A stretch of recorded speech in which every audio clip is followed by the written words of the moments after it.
Hello everyone.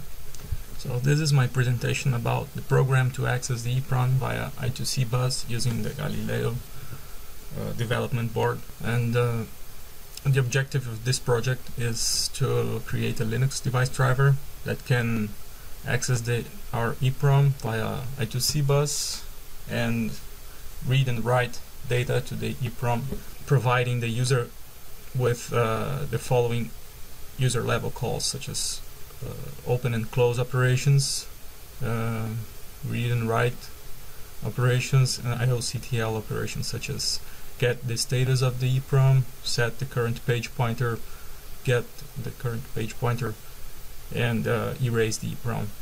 And all the read-write operations, and including the erase operations, have to be non-blocking, so that the device driver returns the control to the user while the device driver is writing or reading from the EEPROM in the background.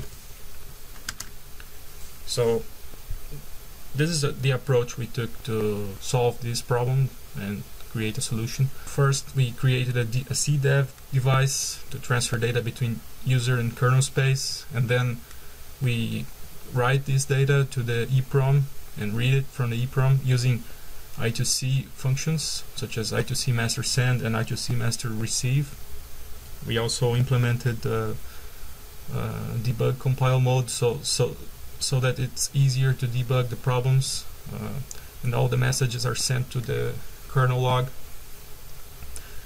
And to verify the operation of the EEPROM, we've developed a manual test application that enables the user to read and write random data to the EEPROM and verify manually whether the data was written, and to read that data, and also to call I2c status functions and erase functions. And we've also developed an automated test application to test all the possible operations that can be done with the EEPROM, with the device driver.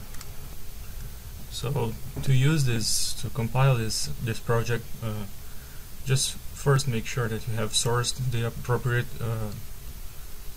environment files, and then you just have to make it clean to remove all the old stuff, and make Galileo debug to use to compile it with debug functions, which will be shown later. And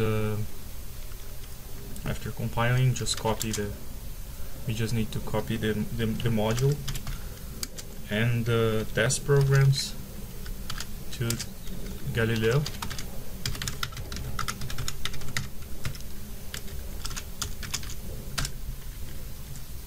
And we just run that. And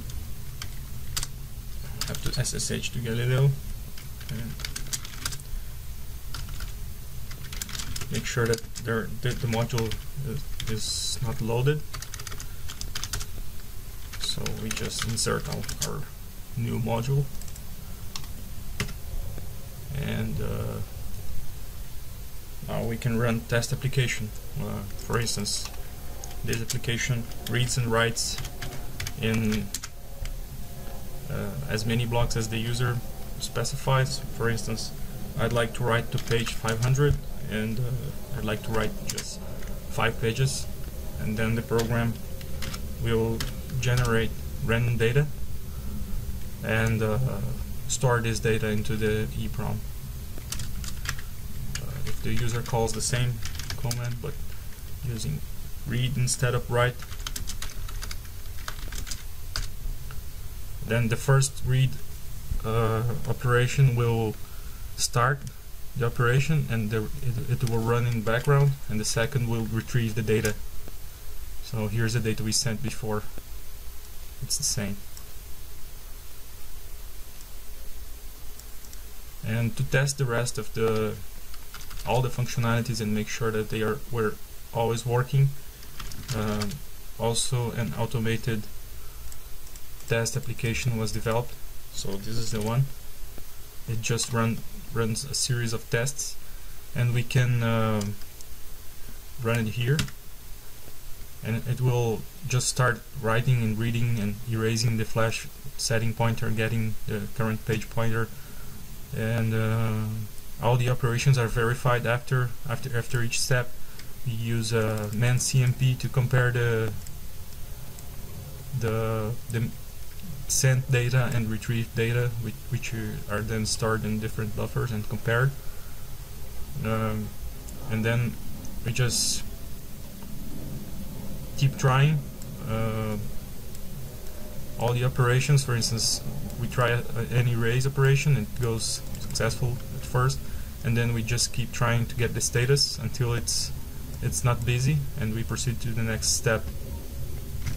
And we can see that in the kernel messages, in /var/log/messages log, we can see that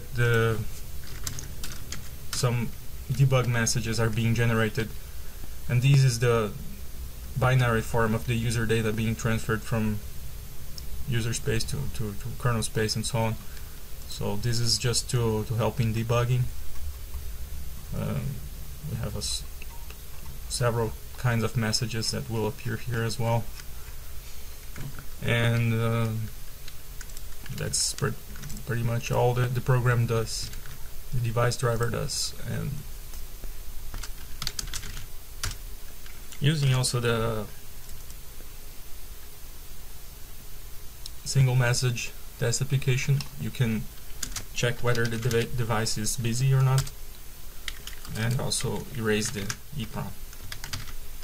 Obviously, when you erase the EEPROM, the operation starts in the background, and if you try to check the status, it's going to be busy until it's completely erased. So it takes a while, and now it's available again.